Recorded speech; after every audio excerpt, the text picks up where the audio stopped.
पैसे की सेफ्टी के प्लेटफॉर्म से Kings and hot cake show की एपिसोड 6 लेके हाजिर हैं। आज हम बहुत अहम बात करेंगे कि क्या चैलेंजेस हैं जो बैंक की प्रॉफिटेबिलिटी पे फेस कर रहे हैं बैंक्स इन 2025। आया ये मॉडरेट हैं या सीवियर हैं। दूसरी बात यह है कि अगर मुनाफा गिरेगा तो क्यों गिरेगा, हम इसको भी एनालाइज करेंगे। और ये पूरी एक सीरीज़ है जिसमें शॉर्ट एनालिसिस करेंगे। तो शॉर्ट एनालिसिस का आज पहले आइए चलते हैं अपने एजेंडे की तरफ। सबसे पहले तो डिक्लाइनिंग इंटरेस्ट रेट 22% से आज वो 12% पे आ गया है और आज स्टेट बैंक की मॉनेटरी पॉलिसी कमेटी फिर मिल रही है और एक्सपेक्टेड है कि 100 बेसिस पॉइंट तक वो इसको और नीचे ला सकते हैं। इसके साथ साथ जीडीपी ग्रोथ एंड ट्रेड पे बात करेंगे कि पाकिस्तान में जीडीपी ग्रोथ की अपॉर्चुनिटीज़ क्या हैं और पॉलिटिकल स्टेबिलिटी बहुत इंपॉर्टेंट है सेकेंडरी कैपिटल मार्केट के लिए, ख़ुसूसी तौर पे जो कि पिछले 1.5-2 साल में 100% से ज़्यादा ग्रो कर गई आ सकता है। गवर्नमेंट की न्यू बैंक बोरिंग पे बात करेंगे कि गवर्नमेंट के प्लान्स जून 2025 तक क्या हैं और उसके बाद बजट आएगा तो बजट में बाद में बात करेंगे। इसी तरह टैक्सेशन इश्यूज़ हैं।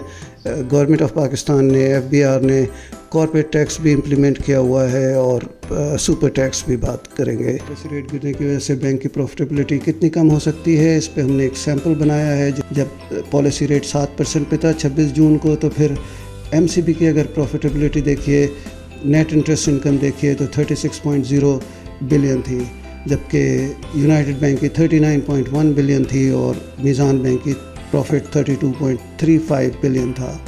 और इसी तरह प्रॉफिट इंटरेस्ट रेट बढ़ता रहा। 30/6/2021 को भी 7% था, फिर 14% हो गया 30/6/2022 को और प्रॉफिटेबिलिटी 36 से 38 बिलियन पे पहुंची। और इन केस ऑफ UBL 39 से 45 बिलियन और in case of Meezaan bank 32 से 45 बिलियन।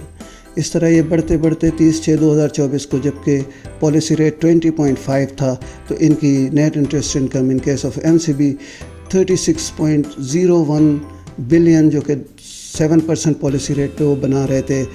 20% पॉलिसी रेट पे 20.5% पॉलिसी रेट पे उनकी प्रॉफिटेबिलिटी 74.9 बिलियन पहुंच चुकी थी। इसी तरह UBL की अगर देखिए 39.1 से 30/6/2020 से को 53.64 बिलियन पे 30/6/2024 को पहुंच गई थी। इसी तरह मीज़ान बैंक की अगर प्रॉफिट देखिए, नेट प्रॉफिट अर्न और प्रॉफिट एक्सपेंस के दरमियान डिफरेंस जो है नेट प्रॉफिट लिया गया है 32.35 बिलियन से 30/6/2020 को 30/6/2024 को वॉपिंग इंक्रीज 137.89 बिलियन इसकी प्रॉफिटेबिलिटी बढ़ गई थी। और ये हमने ये साबित किया है क्योंकि इंटरेस्ट अर्नड और इंटरेस्ट एक्सपेंस के दरमियान डिफरेंस, दोनों लाइबिलिटीज़ और एसेट्स जो हैं इंटरेस्ट रेट सेंसिटिव होते हैं। इसमें नेट इनकम कितनी हुई थी, तो आपने ये बात बिल्कुल साबित है कि मल्टीपल्स ये ग्रोथ इसमें आई है और 36 से 74 बिलियन बहुत ज़्यादा ग्रोथ है। इसी तरह 39 से UBL के केस में 53 और मीज़ान बैंक के केस में तो ये अनप्रेसिडेंटेड 32.3 बिलियन से 137.9 बिलियन ग्रोथ आई है, सिर्फ इस वजह से कि प्रॉफिटेबिलिटी इनका पॉलिसी रेट हमारा चेंज हुआ है, पॉलिसी रेट बढ़ गया है। अब जाहिर है कि ये लो से ऊपर गया है तो ऊपर से अब नीचे आ रहा है, तो फिर इनकी प्रॉफिटेबिलिटी एक्सपेक्टेड है कि इसी तरह कम होगी। कितनी कम होगी ये तो अब फर्स्ट क्वार्टर से पता चलना शुरू हो जाएगा।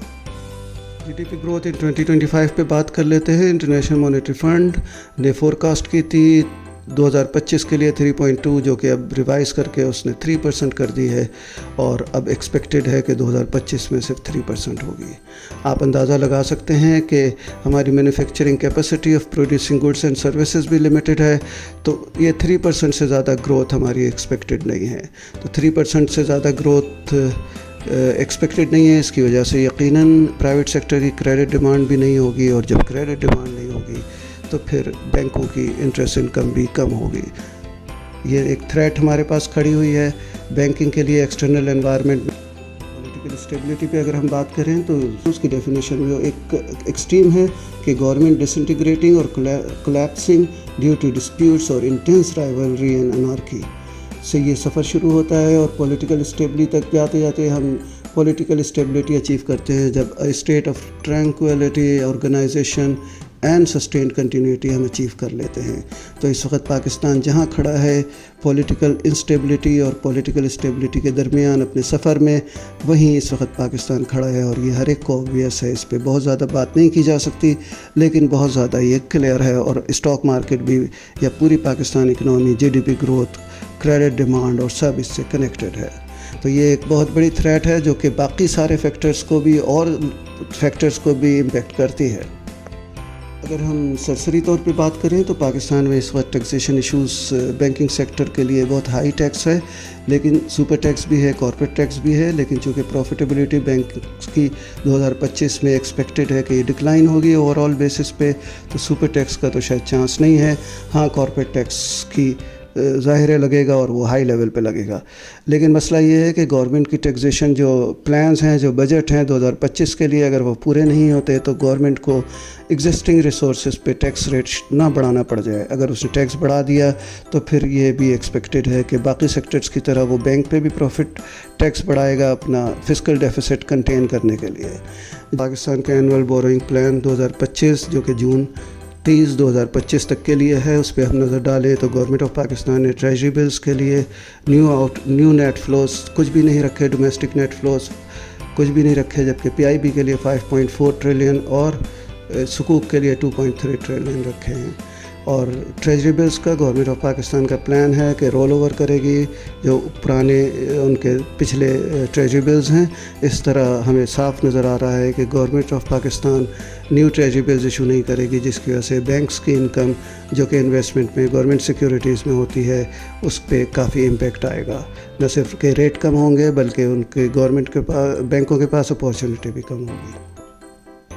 آئیں اب سیکنڈری کیپٹل مارکیٹ یعنی کہ اسٹاک ایکسچینج پہ بھی بات کر لیتے ہیں. جو ایکویٹی اسٹاکس ٹریڈ ہوتے ہیں، یہاں پولیٹیکل انسرٹنٹی پاکستان میں اور جو فیکٹرز افیکٹ کر رہے ہیں اس کے پوٹینشیل پہ، اگرچہ پاکستان اسٹاک ایکسچینج کا پوٹینشیل بہت زیادہ ہے، کراچی اسٹاک ایکسچینج کی گروتھ کی اپارچونیٹیز بہت زیادہ ہیں، لیکن ہمارے یہاں کی پولیٹیکل انسرٹینٹی اور میکرو اکنامک ایڈجسٹمنٹ جو کہ اسٹارٹ ہو گئی ہیں لیکن انہیں فل سوئنگ پہ آنا ہے، پھر انہیں اپنے ریٹرن جنریٹ کرنا ہے، اور پولیٹیکل انسرٹینٹی بھی بہت زیادہ امپیکٹ ڈال رہی ہے. تو سیکنڈری کیپٹل مارکیٹ جو کہ ایک بڑی اچھی ریسورس ہے، بڑی اچھی جگہ ہے جہاں بینک اپنے شیئرز میں انویسٹمنٹ کر کے اپنی انکم کافی گرو کر سکتے ہیں.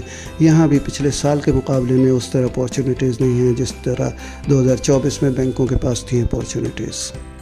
آج کا شو ختم کرنے سے پہلے یہ ہمارے سامنے بڑا کلیئر ہو گیا ہے کہ یہ جو فیکٹرز ہیں یا تھریٹس ہیں یہ کافی چیلنجز دے رہے ہیں پروفیٹیبلٹی کو، جس میں interest rate, declining interest rate تو ہمارے پاس آ ہی گیا ہے اور یہ اوور دا ٹائم گرتے ہوئے یہاں پہنچ گیا ہے جو کہ ہاف کے قریب ہے. اور پولیٹیکل اسٹیبلٹی کے حوالے سے بھی آپ سب جانتے ہیں گورنمنٹ کی new borrowing through treasury bills بھی بالکل اس بار نہیں ہے، ٹیکسیشن ایشوز بھی ہیں، کیپٹل مارکیٹ کا بھی ہے، اور جی ڈی پی گروتھ اور کریڈٹ، پرائیویٹ سیکٹر کی کریڈٹ انٹیکٹ کی بھی طرف سے بھی پریشر. یاد رہے کہ آج ہم نے سوٹ انالیسس کے صرف تھریٹ کی بات کی ہے. اس کا مطلب یہ نہیں ہے کہ بینکس کے پاس اور چیزیں نہیں ہیں. ہم ان کی اسٹرینتھ، ویکنیس اور اپارچونیٹیز پہ بھی بات کریں گے. اور جب ہمارا سوٹ انالیسس ہو جائے گا کمپلیٹ تو ہمیں امید ہے کہ ہم اس طرف آئیں گے جس سے بینکس اپنی پروفیٹیبلٹی نہ صرف 2024 کی مینٹین کر سکتے ہیں بلکہ اس سے بھی آگے جا سکتے ہیں. تو جڑے رہیے پیسے کی سیفٹی کے